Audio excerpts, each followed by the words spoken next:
Real-Time 1960s presents Evening Report, a complete roundup of today's news with Joe Rubenstein. Good evening. In Washington, President Kennedy confronts a reporter. In California, Governor Brown ridicules Richard Nixon. In New York, Malcolm X debates Bayard Rustin. 28 East Germans escape to freedom. The president endorses milk. And 2 baseball legends are headed to the Hall of Fame. Those are the headlines. The details after this message. Getting a new hat for the luncheon, Helen? What luncheon? Don't tell me you've forgotten. Forgotten? Mm-hmm. I wasn't even invited. Why, I haven't been invited anywhere for weeks. What's wrong with me anyway? What's wrong, Helen? Maybe it's your breath. But new Green Mint mouthwash stops oral bad breath 3 ways better than antiseptics. Even from onions, smoking, telltale beverages, not just germs. Because Green Mint contains exclusive chloroquet plus a new mouth sweetener. 2, even mixed with water, Green Mint has 37% more penetrating power. Tastes so good, leaves no antiseptic smell. Yes, with Green Mint, there's always a happy ending. Your mouth tastes so minty fresh, you know your breath is safe. Used professionally by over 10,000 dentists, Green Mint stops oral bad breath 3 ways better.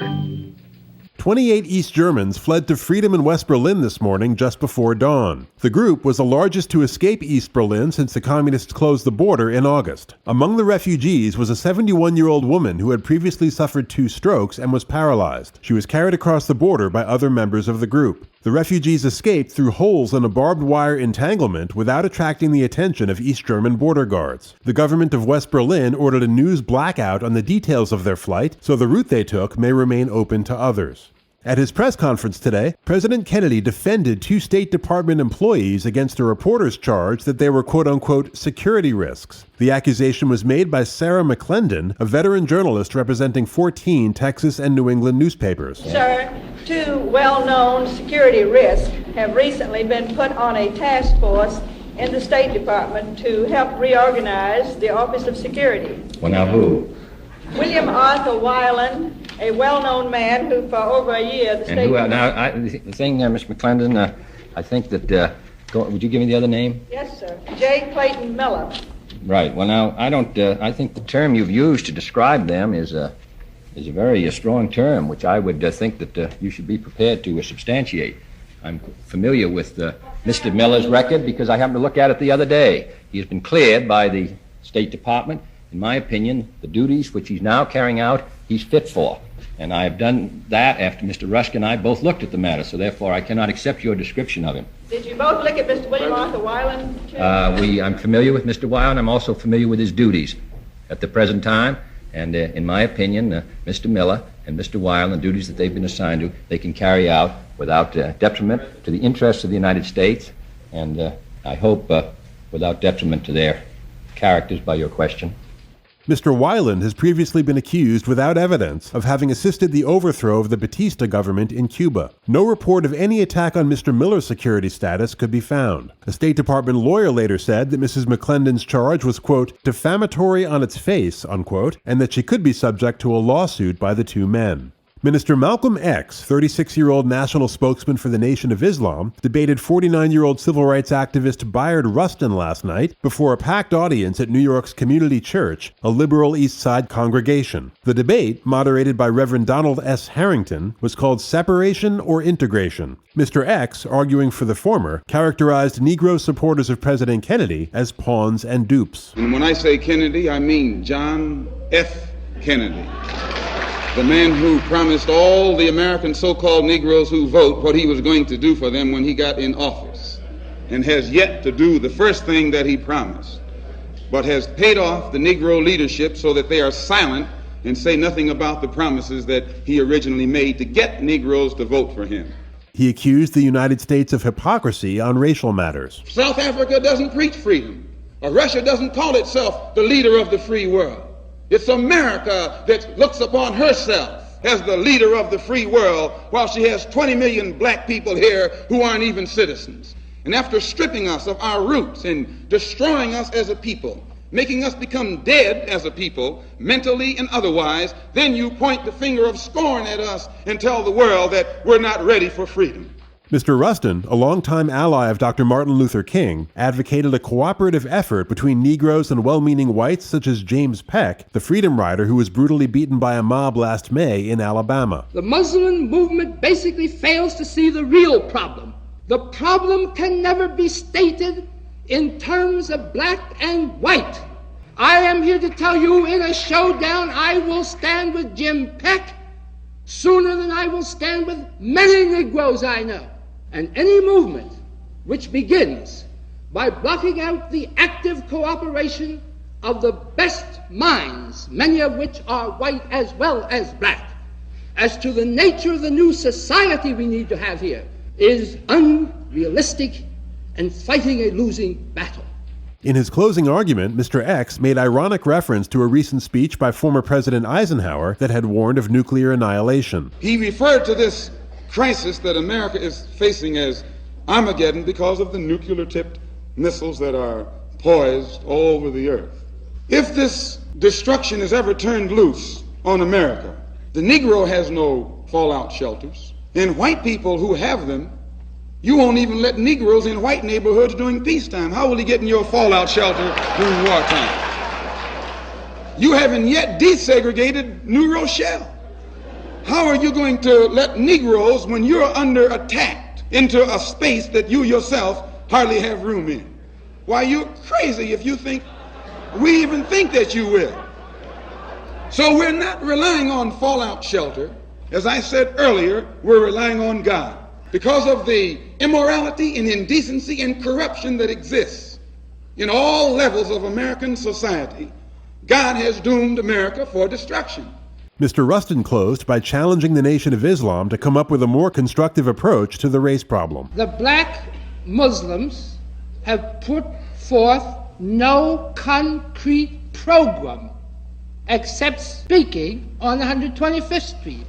Now, if I put the kneel-ins against merely speaking on the street, at least that's a program. Come up with a better one. I'll have more news for you after this message. There are times when you feel just right about everything. The kind of a day it is, the companionship you're enjoying, the very fact of being alive. And at times like these, it's so natural to enjoy a Kent, because you'll feel better about smoking with a taste of Kent. You feel better about smoking with the taste of Kent. Kent with the micronite filter refines away a harsh flavor, refines away a hot taste. It makes the taste of a cigarette mild. And Kent has the right kind of mildness. Rich, pure tobacco taste from a blend of finest quality tobaccos, drawing free and easy through Kent's famous micronite filter. So naturally, Kent's the best for the flavor you like. Today, Kent, the cigarette that made the filter famous, is the favorite of millions all over America. You'll feel better about smoking with a taste of Kent. Here again, Joe Rubenstein. Governor Edmund G. Brown of California declared his candidacy today for a second term and then delivered a harsh attack on his likely opponent, Richard M. Nixon. Mr. Brown, a Democrat, declared that Californians must not permit the former vice president to, quote, convert the governor's chair into Nixon for President national headquarters, adding, quote, here comes Richard Nixon to save California. To save it from what? 4 balanced budgets? The best educational system? An economy that is producing more jobs and wealth than any other in America? No. All that Richard Nixon is trying to save is his political life, unquote. Mr. Nixon, for his part, received some welcome support this week from former President Eisenhower. General Eisenhower spoke at a GOP dinner in California. Several months ago, I observed in response to a question that one of the biggest mistakes of my political career was that of not working harder for Dick Nixon in 1960. I urge all of you at this dinner, and I urge all the Californians not to make that mistake this year. Each of you, as a citizen, has in this campaign an opportunity, a challenge, an obligation to assure California great and responsible leadership. I urge those who believe in Dick Nixon, as I do, to get up, get out, and get going for him through every possible hour from now until Election Day.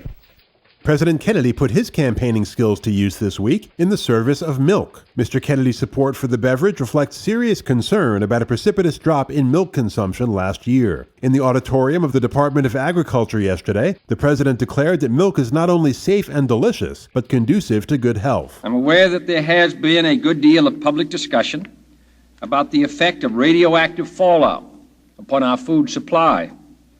Most of the discussion has unfortunately used milk as an example of food products that might be contaminated. The Public Health Service and other agencies have been instructed to keep the problems of fallout in food under constant surveillance. Detailed guidelines to protect the health of the people against radiation have been developed by the Federal Radiation Council. It is abundantly clear that for the foreseeable future, there is no danger from the present amount of exposure. The milk supply offers no hazards. On the contrary, it remains one of the best sources of nutrition for our children and for adults. At his press conference today, President Kennedy continued to campaign for milk while defending the American dairy farmer from one reporter's implication of price gouging. The price of milk has not, well, I don't have the latest figures here. In the last 12 months, overall, consumer prices have not materially increased. I don't think the dairy farmer, who averages about, 82 cents an hour, is being overcompensated for his work. So that while price obviously is a factor, it is not the total explanation. And I was attempting to reassure on radioactive and also to see if we can stimulate it. Mr. President. By example, Mr. Salinger drank this morning. Excuse me. Said no adverse effects. Yeah. The president was referring there to White House Press Secretary Pierre Salinger. Sports, right after this. This is Johnny Cash. I'd like all of you to remember that America can withstand enemy attack if we support the emergency plans of our community and learn to help ourselves. Make sure you're prepared. Contact your local civil defense office today. Bob Feller and Jackie Robinson were elected yesterday to the Baseball Hall of Fame. Feller broke in with the Cleveland Indians at the age of 17, recording 15 of his 2,581 career strikeouts in his very first start on August 23, 1936. He went on to win 266 games for the club, despite missing 4 prime years for military service. Feller, who volunteered for the Navy 2 days after the attack on Pearl Harbor, was the first American professional athlete to enlist during World War II. At a recent Old Timers game, he was asked if youngsters should be encouraged to pursue baseball as a career. Yes, if a boy has an outstanding amount of ability, yes, I do. I think that it certainly should follow baseball as a career. It'll better your station in life and give you opportunities in business which you could never attain otherwise. Feller, now 43, works in the insurance business in Cleveland. Jackie Robinson, currently vice president of personnel at the Chock-full of Nuts Corporation, became the first Negro to play in the major leagues when he joined the Brooklyn Dodgers in 1947. A thrilling base runner, his best year was 1949, when he was league batting champion with a .342 average and the National League MVP. An All-Star for 6 consecutive seasons from 1949 through 54, Robinson played in 6 World Series and contributed to the Dodgers' 1955 championship. Branch Rickey was the Dodgers general manager when Robinson broke the color line in 1947. After hearing yesterday's news, Mr. Rickey said, quote, "I think it was based purely on merit, and it certainly is well-deserved. I think it means a lot to our whole country. We are in serious disrepute in some of our international relations, and I believe this will help. All of our people should be very happy," unquote.